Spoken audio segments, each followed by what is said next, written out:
Hello and welcome back to TNN's coverage of the world's 9 best fantasy football players league. I'm your host, and this is what we have for you this week. Week 13 games were the last of the regular season, with a couple teams moving in their positioning. To recap what happened, we send it out to Tommy Bahama.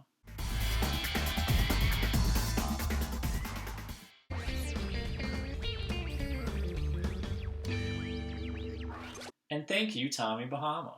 With the regular season officially over, that means the draft order for the top 6 teams is now official.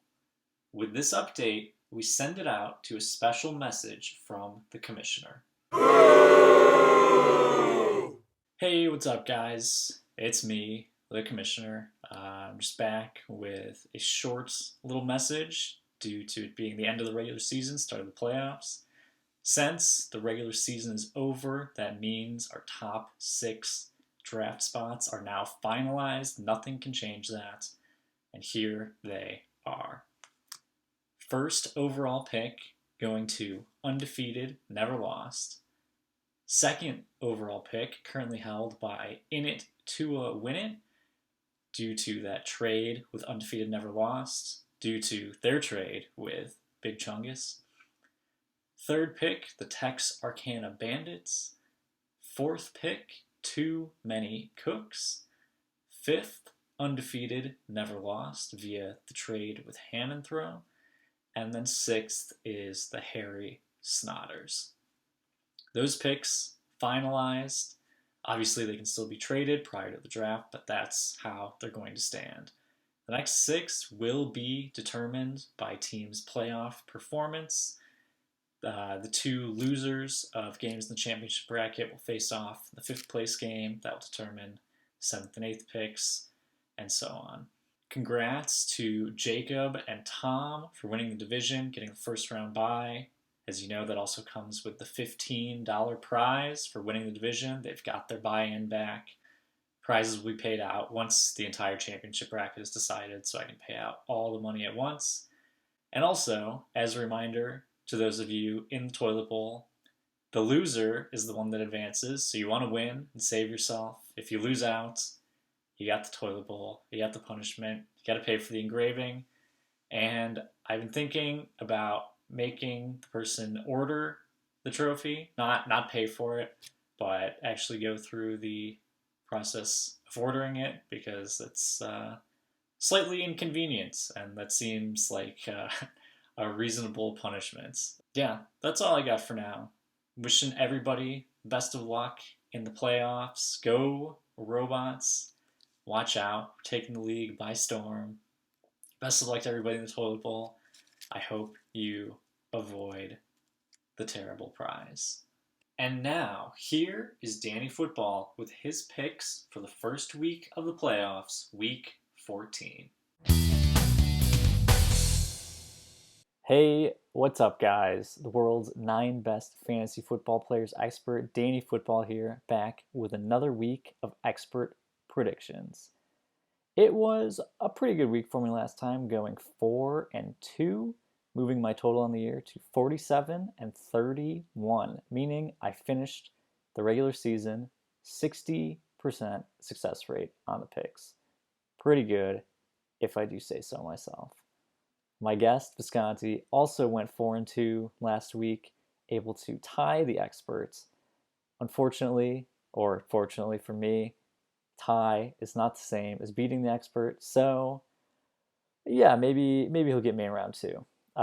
Guest pickers on the year, since the regular season is now over, went 51%, 37, and 35. Guests as a whole not able to beat the expert. Now, it's a new week. It's the playoffs. There's a new guest and a new chance to beat the expert. I wanted to invite back all of the guests who were able to beat me during the regular season. Get a chance. Maybe I'll redeem myself. But guest, why don't you go ahead and introduce yourself? Mihoy Minoy. Hello, everybody. It's Wildy Trump back in here. I feel like I'm on like the Jeopardy, Return of Champions whatever event that's called. Definitely Ken Jennings, but happy to be here. Thanks for having me on again to beat you, Danny Football. Of course, you were the worst guest to beat me. Two and four. Win's a win, baby. So Look, that's true. as A win is the a guy that's win. only won 4 games of the league this year, I know a win is a win, and I'm happy when they come. So it is the first week of the playoffs, and only 8 teams are going to be facing off this week. We got a couple buys. We're going to start things off with the Toilet Bowl. Woo! In the Toilet Bowl bracket, the team that loses is the one that advances. So if you win, you're saving yourself from being one step closer to the toilet. And even though the losing team advances, we're still going to be picking the team we think is going to win and save themselves from that punishment of the Toilet Bowl. First up, we have Ham and Throw taking on Too Many Cooks. Ham and Throw currently favored in this one, 60% chance to win. Who do you like here? You know me, I do a lot of research, and so I'm just now kind of getting into this stuff and checking out these teams. But I think just out of principle, I will say this: Mike Visconti did give me a big vote of confidence last week and really wanted me to beat Mike Vanek.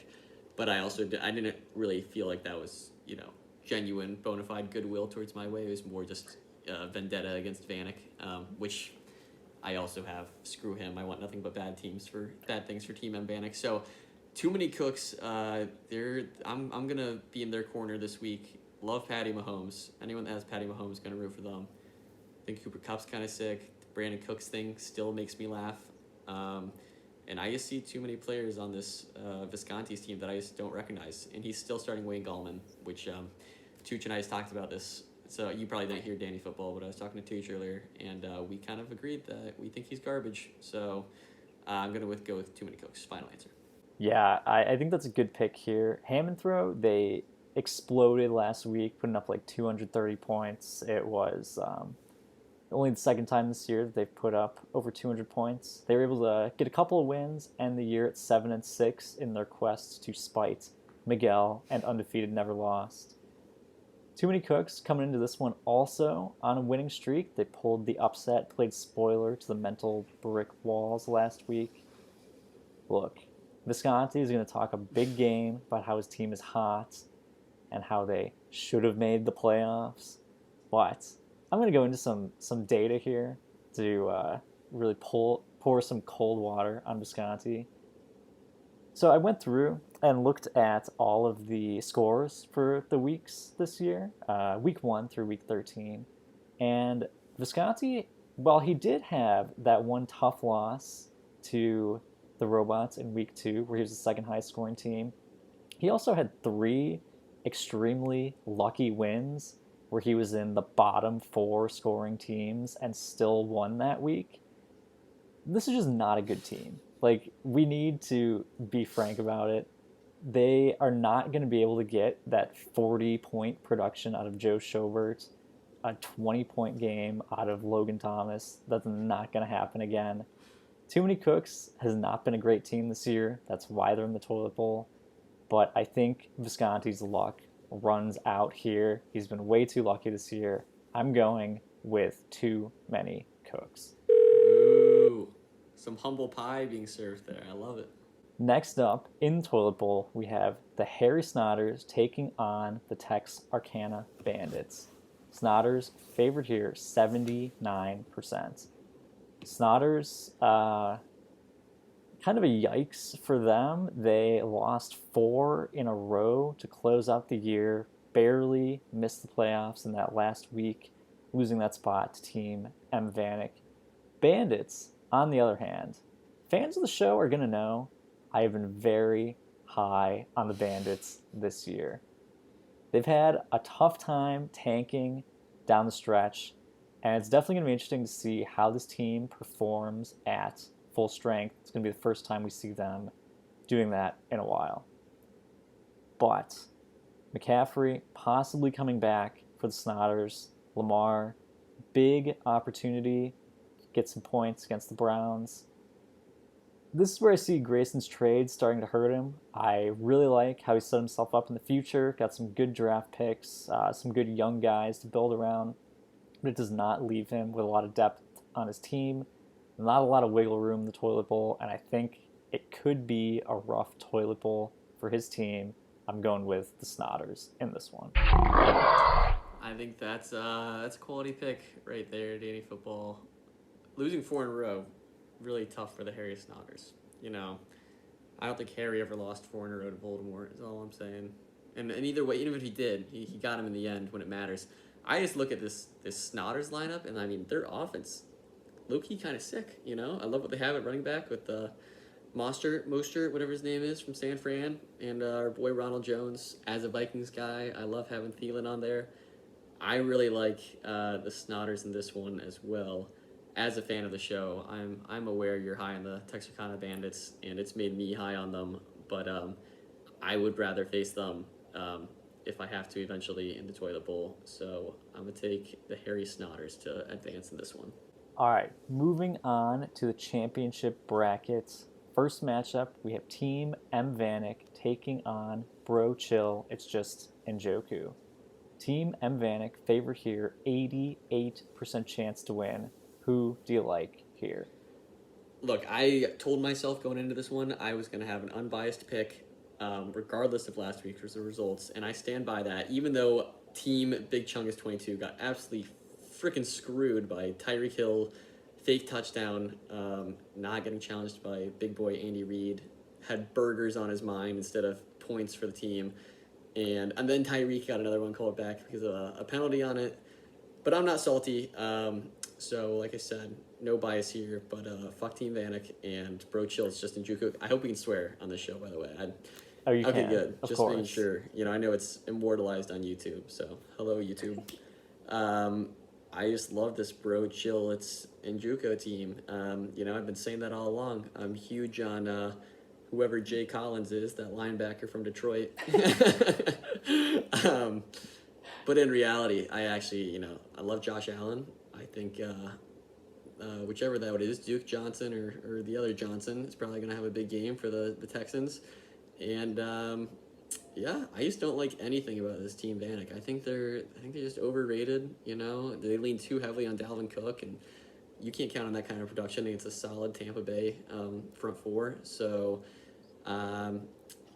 Team Vanek. Sorry, man. You used to have a bad team. You used to a bad person. So team Nooch all the way. Yeah, I mean, Team M Vanek, they got pretty lucky. They were able to sneak into the playoffs during the final week of the regular season. Got a little help there. Bro Chill, though, has managed to sneak by this entire year with the least points scored against. And they're about to run into the buzzsaw that is Team M Vanek, highest scoring team in the league. Now, to be fair, there have been a lot of people calling into question the judgment of owner Mike Vanek in regards to his trades. Some may say he's lost just about every trade he's made this year, especially the Carson Wentz deal, looking very bad at the time and even worse in retrospect. All this noise has certainly made its way into the locker room, and you really got to question how that's going to affect his players. Nooch, on the other hand, I really like the defense, really do not like the offense. Last I checked, they have Demir Bird in the starting lineup, which is tough, to say the least. Team M Vanek has had some bad luck all year, and I will not be surprised at all if Nooch's team goes off this week and beats M Vanek, but I have to say, I think M Vanek has something to prove this week. They want to show that they are a playoff team. They didn't just sneak in. They deserve a spot in the playoffs, and I'm going to give them the edge in this one. Good. We need some disagreement so that I can fair and square beat you, Danny Football. Finally, our last matchup this week in the championship bracket, we have the Lock'em Sock'em Robots taking on the Mental Brick Walls. Robots currently favored here, 79% chance to win. These are two teams that could have had a first-round bye if they had won last week, but instead, here they are facing off in the first round of the playoffs. Brick Walls, really tough week last week with Josh Jacobs out, Todd Gurley being essentially useless. Robots, on the other hand, had the second highest scoring team last week but it was not enough to secure the first round bye after some trickery, foul play by Andy Reid holding out Clyde Edwards-Helaire. It was very bad. Commissioner Tooch, I've heard, league insiders have told me, very upset with Andy Reid. He said he owes him a first round bye and $15. Brick Walls have alternated wins and losses every week since week 6, so the pattern would suggest a win this week, but they have been a lower scoring team recently, not getting over 160 points since week 10. And McCaffrey possibly coming back could be a big hit to Davis's value. Robots, on the other hand, have put up over 180 in 4 out of their last 5 weeks. Neither of these teams has lost in back-to-back weeks all year, so that streak obviously has to end for one of them here. I think this is going to be a really close matchup, but I have to give a slight edge to the Robots. They've just been the higher scoring team lately. I expect that to continue here. Man, well, let me just say, this show's out to get Andy Reid. He's been called out twice now. He has 20. A lot of people have a bone to pick with Andy Reid. Rightfully so. He's really, I don't know if he has money in this league or what, but he's clearly determined the outcomes of both the championship bracket and the seeding for the toilet bowl here, which deeply upsets me. So he's got 24 hours to respond to these charges. I personally, I love the Lock'em Sock'em Robots. I have from the start. I just love the name. I love watching that trash can beat his chest every week. That I look at his team putting up roughly 180. He's been just a real consistent scorer. Commissioner Tooch and I were discussing this, that like he's not exactly the most boom team out there, but he doesn't have many letdown weeks, and that's based off a strong foundation from DK Metcalf, Deontay Johnson. You got Chubb and Rodgers under the gun there, so I absolutely love Lock'em Sock'em Robots. They're my pick to win it all. I'm gonna go out there and say it. And so if that's the case, then obviously they can't be losing to Chase Claypool and the boys from Mental Brick Walls. So go ahead and give me the Robots here, Danny Football, and I'll hang my hat on Nooch beating Team Vanek to knock you off in this week's picks. Well, Will, thank you so much for being on again. I wish you all the best of luck with your picks this week. Sure you do. Of course, not as good as me. Can't beat the expert. I need to redeem myself. And before I let you go, you already said you like the Robots to win the championship. I gotta know, who are you picking to lose out and claim the Toilet Bowl trophy? I mean, usually when there's a trophy on the line, I like to put money on myself and let my performance do the talking. But this is not the most desirable trophy. I don't want poop sitting in my room or in my mind for an entire off season. I think based on how things have gone this year, I sense some more bad luck is going to befall my stellar team, and we'll probably make it to the poop championship. But I think I will take out Miguel, and Miguel, you're a dead man. You too, Danny Storts. Me and frickin' Danny Storts, man. I'll show you some pace in that Toilet Bowl championship game. I think undefeated never lost will finally be defeated once and for all. The mighty beast. So there you have it. All right. I love it. Will, thank you so much for being on. Hopefully, we'll have you back on in the future. Next year. All right, Danny Football. Good luck to you, my man. Don't lose me again. And thank you, Danny Football and guest Big Chungus himself, for those great picks. That's all we have for you this time. Be sure to come back next week. It's sure to be another exciting week of playoffs. I'm your host, and this has been TNN.